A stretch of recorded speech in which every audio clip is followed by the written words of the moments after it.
अस्सलाम वालेकुम। Beadle and Tatum ने अपने एक्सपेरिमेंट से ये तो साबित कर दिया कि हर प्रोटीन और एंजाइम को बनाने के लिए डीएनए के ऊपर जीन की शक्ल में हदायत मौजूद होती हैं। लेकिन अब सवाल ये है कि डीएनए की उन हदायत से प्रोटीन कैसे बनती है। How DNA encodes protein. इसके लिए काम किया, सबसे पहले हम बात करते हैं एक इंग्लिश बायोकेमिस्ट फ्रेडरिक सेंगर ने 1953 के अंदर। उसने वैसे 10 साल तक एक प्रोटीन इंसुलिन के ऊपर काम किया। 10 साल तक उसने फ्रेडरिक सेंगर ने इंसुलिन पे काम किया और उसने बताया, सबसे पहले उसने बताया कि इंसुलिन अमीनो एसिड की ख़ास तरतीब से बनी होती है। उसने बताया कि इंसुलिन के अंदर टोटल 51 अमीनो एसिड है, यानी 51 अमीनो एसिड हैं और वो दो चेन्स की शक्ल में मौजूद हैं। एक अल्फ़ा चेन है जिसके अंदर 21 अमीनो एसिड है और दूसरी बीटा चेन है, ये जो नीचे आपको नज़र आ रही है, जिसमें 30 अमीनो एसिड है। और ये दोनों चेन आपस में डाइसल्फाइड ब्रिजेस के ज़रिए अटैच होती हैं। ये काम इस वजह से नहायत अहम था कि सब पहली दफ़ा हमें ये पता चला कि प्रोटीन के अंदर अमीनो एसिड का एक ख़ास सीक्वेंस होता है। बिल्कुल इसी तरह जिस तरह एक दीवार ईंटों से मिलकर बनी होती है ना, तो प्रोटीन भी इस तरह अमीनो एसिड की ख़ास तरतीब से मिलकर बने होते हैं, जिस तरह ये अमीनो एसिड की तरतीब है। तो इससे हमें ये पता चला, यानी सीक्वेंस ऑफ अमीनो एसिड को फ्रेडरिक सेंगर ने डिस्क्राइब किया, तो हमें ये सबसे पहले पता चला कि प्रोटीन अमीनो एसिड का यानी डिफाइनेबल ख़ास सीक्वेंस से मिलकर बनी है। और वो कह रहा है सून इट वाज रिवील्ड, बहुत जल्द हमें पता चल गया कि तमाम एंजाइम और प्रोटीन वो स्ट्रिंग कहते हैं लड़ी, जिस तरह एक तस्बीह होती है दाने, वो स्ट्रिंग ऑफ अमीनो एसिड, यानी तमाम एंजाइम और प्रोटीन अमीनो एसिड की स्ट्रिंग पर मुश्तमिल होते हैं और वो अमीनो एसिड एक ख़ास डेफिनेट ऑर्डर में, ख़ास तरतीब में वो अमीनो एसिड जुड़े होते हैं। अब ये भी पता चल गया कि प्रोटीन बनी होती है अमीनो एसिड की तरतीब से। अब वो अमीनो एसिड की ख़ास तरतीब कैसे बनती है, सवाल ये है कि वो जो हेरिडिटरी यानी विरासती जो मादा है वो अमीनो एसिड की तरतीब कैसे बनाता है। इसके बारे में काम किया अगले साइंटिस्ट है जी, उसका नाम है वेर्नॉन इनग्राम। 1956 के अंदर उसने ये डिस्कवर किया, सिकल सेल एनीमिया की मॉलिक्यूलर बेसिस को उसने डिस्कवर किया। एनीमिया लफ्ज़ इसका मतलब है खून की कमी। अब सिकल सेल एनीमिया क्या है, इसको समझने के लिए आप ये समझें कि जो एक नॉर्मल इंसान का रेड ब्लड सेल है ना, ये मसलन ये आपका जो रेड ब्लड सेल है उसमें 95% तक हीमोग्लोबिन है। हीमोग्लोबिन एक प्रोटीन है जो ऑक्सीजन कैरिंग प्रोटीन है, जो हमारे जिस्म के अंदर ऑक्सीजन की ट्रांसपोर्टेशन करती है जिस्म के मुख्तलिफ हिस्सों में। तो रेड ब्लड सेल हमारा जो खून का सुर्ख खुलिया है उसमें 95% तक क्या है, हीमोग्लोबिन है। लेकिन ये एक बीमारी है जिसे हम कहते हैं सिकल सेल हीमोग्लोबिन। उसमें क्या होता है, हीमोग्लोबिन सिर्फ इतनी सी बनती है, ये जिस तरह इसे हम कहते हैं क्रिसेंट 14वीं के चांद। जिस तरह आपने एक एग्रीकल्चरल टूल है जिसे हम पंजाबी में दातरी और उर्दू में दरांती कहते हैं, उसकी शक्ल जिसे हम चारा काटते हैं, गंदम या चावल काटते हैं, उसकी शक्ल उस दातरी की इस तरह से होती है। तो दातरी को इंग्लिश में सिकल कहते हैं, तो उसी की वजह से हम इसको सिकल सेल हीमोग्लोबिन कहते हैं। तो नॉर्मल इंसान के अंदर जो रेड ब्लड सेल है वो इस तरह गोल होता है, जबकि ये जो पेशेंट है सिकल सेल हीमोग्लोबिन में ये इस तरह से रेड ब्लड सेल होता है। अब इस रेड ब्लड सेल की एज 110 से 120 दिन होती है, जबकि इसकी एज 10 या 20 दिन होती है। यानी इस पेशेंट को यानी इस पर्सन को ब्लड देना पड़ता है, लगातार बाहर से देना पड़ता है। अब जब नॉर्मल हीमोग्लोबिन और सिकल सेल हीमोग्लोबिन की अमीनो एसिड की तरतीब को देखा गया तो पता ये चला, यानी हमें पता चला इसकी मॉलिक्यूलर बेसिस का कि इसमें ख़राबी कहाँ पे है। अब देखिए, गौर करें।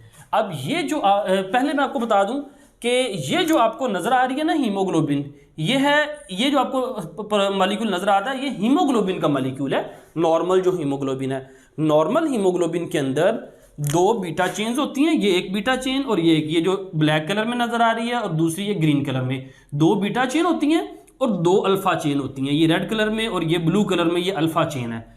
हर बीटा चेन के अंदर 146 अमीनो एसिड होते हैं और हर अल्फ़ा चेन के अंदर 141 अमीनो एसिड होते हैं, यानी टोटल 574 अमीनो एसिड होते हैं नॉर्मल हीमोग्लोबिन के अंदर। अब जो सिकल सेल हीमोग्लोबिन है उसमें क्या होता है, हर बीटा चेन, ये जो बीटा चेन के अंदर अमीनो एसिड की तरतीब है, ये आपको नॉर्मल तरतीब नजर आ रही है, नॉर्मल हीमोग्लोबिन बीटा चेन, यानी valine, histidine, leucine, threonine, proline, glutamic acid, ये अमीनो एसिड की नॉर्मल तरतीब है। अब ये किस चेन की? बीटा चेन की, हीमोग्लोबिन की बीटा चेन की। जबकि सिकल सेल एनीमिया में क्या होता है कि बीटा चेन की बाकी सारी तरतीब वही होती है, सारी तरतीब नॉर्मल है, वैलिन यहाँ पे भी हिस्टिडीन, यहाँ पे हिस्टिडीन, ल्यूसीन, लेकिन एक अमीनो एसिड है ग्लूटामिक एसिड। ग्लूटामिक एसिड की जगह सिकल सेल एनीमिया में एक और अमीनो एसिड जुड़ जाता है जिसे हम कहते हैं वैलिन। अब उसकी वजह से क्या होता है, जब ग्लूटामिक एसिड जुड़ा होता है तो beta chain normal globular structure बनाती है, यानी ये गोल स्ट्रक्चर बनाती है। लेकिन जब ग्लूटामिक एसिड की जगह वैलिन जुड़ जाता है आगे, तो वो ग्लोब्यूलर स्ट्रक्चर की बजाय फाइबरस स्ट्रक्चर, यानी फाइबर नुमा स्ट्रक्चर, लंबा स्ट्रक्चर बना देती है। फाइबरस स्ट्रक्चर की वजह से सिकल सेल एनीमिया में ये जो हीमोग्लोबिन है ये टफ होती है, सख्त होती है, जिसकी वजह से ये कैपिलरीज के अंदर जाम हो जाती है, कैपिलरीज को ब्लॉक कर देती है। जबकि ये जो ग्लोबुलर स्ट्रक्चर है ये फ्लेक्सिबल होता है। तो अब देखें, इस एक अमीनो एसिड की तरतीब बदलने की वजह से वो नॉर्मल हीमोग्लोबिन से क्या बन गई? Sickle cell anaemia. अब हमने ये देखना है कि ये जो एक अमीनो एसिड की तरतीब बदली है ये किस वजह से बदली है। उसकी वजह यह है, ये अमीनो एसिड की तरतीब को डिफाइन करते हैं न्यूक्लियोटाइड का सीक्वेंस, और न्यूक्लियोटाइड का सीक्वेंस मौजूद होता है डीएनए के ऊपर। अब देखें, ये डीएनए है, डीएनए का छोटा सा टुकड़ा जो एक खास खसूसियत को कंट्रोल करता है उसे हम जीन कहते हैं। फर्ज करें हीमोग्लोबिन की प्रोटीन बनाने के लिए डीएनए का ये इतना सा टुकड़ा है जिसके पास हदायत मौजूद हैं। इस टुकड़े को हमने ये बड़ा करके देखा तो इसके ऊपर ये न्यूक्लियोटाइड का सीक्वेंस है, यानी cytosine, adenine, thiamine, guanine, thiamine, guanine. याद रखें, जिस तरह हम एटीएम कार्ड होता है, एटीएम कार्ड का 4 हिंसों का कोड होता है जिससे एटीएम कार्ड ओपन होता है, बिल्कुल इसी तरह ये जो न्यूक्लियोटाइड का जो 3 हिंसों का कोड होता है ना, 3 हिंसों का कोड, ये 3 हिंसों का कोड एक अमीनो एसिड को बनाता है। मसलन ये साइटोसिन, एडेनिन, थायामीन, ये किसको बनाएगा? वैलिन को। आगे गवानीन, थायामीन, गवानीन किसको बनाएगा? हिस्टिडीन को। आगे एडेनिन, एडेनिन, साइटोसिन किसको बनाएगा? ल्यूसीन को। थायामीन, गवानीन, थायामीन, थ्रियोनीन को। इसी तरह ये वाला सीक्वेंस प्रोलीन को। और ये साइटोसिन, थायामीन और थायामीन का सीक्वेंस बनाता है ग्लूटामिक एसिड को। तो नॉर्मल ग्लूटामिक एसिड होता है, लेकिन सिकल सेल एनीमिया में ये एक थायामीन रिप्लेस हो जाता है, थायामीन की जगह यहाँ पे आके अटैच हो जाता है एडेनिन। तो पहले साइटोसिन, थायामीन था, वो बनाता था ग्लूटामिक एसिड को, लेकिन साइटोसिन, एडेनिन, थायामीन बनाएगा वैलिन को। तो एक न्यूक्लियोटाइड की तब्दीली की वजह से एक अमीनो एसिड तब्दील हो जाता है, और एक अमीनो एसिड की तब्दीली की वजह से वो नॉर्मल हीमोग्लोबिन की बीटा चेन एबनॉर्मल चेन में कन्वर्ट हो जाती है, और नॉर्मल हीमोग्लोबिन की बजाय एबनॉर्मल हीमोग्लोबिन बनती है, जिसको हम सिकल सेल एनीमिया कहते हैं।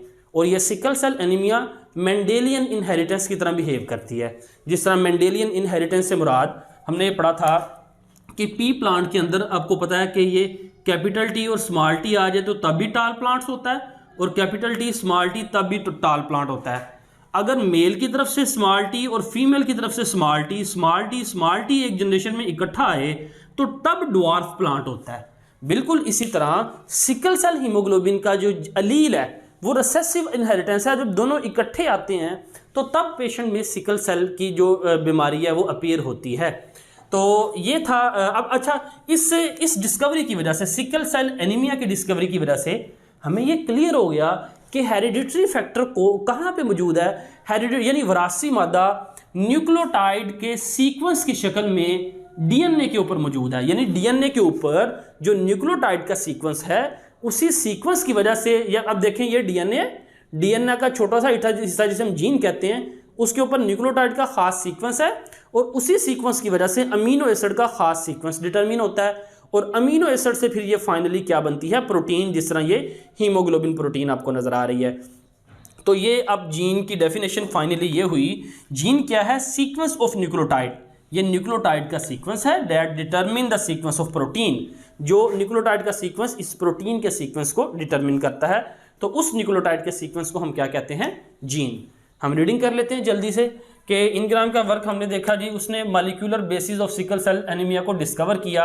अब इसमें क्या है, ये a protein defect inherited as a Mendelian disorder, यानी सिकल सेल एनीमिया क्या है, ये प्रोटीन का डिफेक्ट है और ये इनहेरिटेड होता है मेंडेलियन डिसऑर्डर के तौर पर, जो मैंने वहाँ पे आपको बता दिया।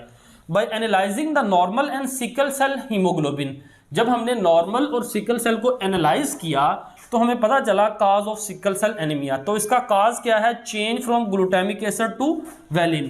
ग्लूटामिक एसिड किस में तब्दील होता है, वैलिन में।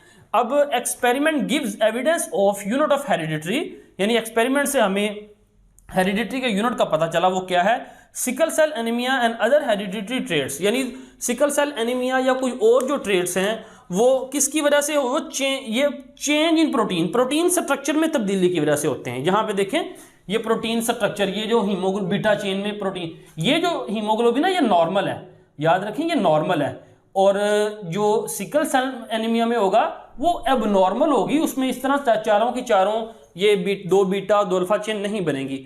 तो ये सिकल सेल एनीमिया किस वजह से, प्रोटीन स्ट्रक्चर में तब्दीली। वो किस वजह से आती है प्रोटीन स्ट्रक्चर में तब्दीली, वो अमीनो एसिड की तब्दीली की वजह से। देखें अमीनो एसिड की तब्दीली, प्रोटीन स्ट्रक्चर की तब्दीली किस वजह से होगी, अमीनो एसिड की तब्दीली की वजह से। और अमीनो एसिड क्यों तब्दील होंगे, न्यूक्लियोटाइड ऑर्डर की वजह से, ये न्यूक्लियोटाइड के ऑर्डर की वजह से। और न्यूक्लियोटाइड का ऑर्डर कहाँ पे मौजूद है, क्रोमोसोम के ऊपर। ये आपका क्रोमोसोम है, ये मतलब अब क्रोमोसोम डीएनए और प्रोटीन का बना होता है, तो ये डीएनए। ये था आज का लेक्चर, उम्मीद है ये आपके इल्म में इजाफा करेगा।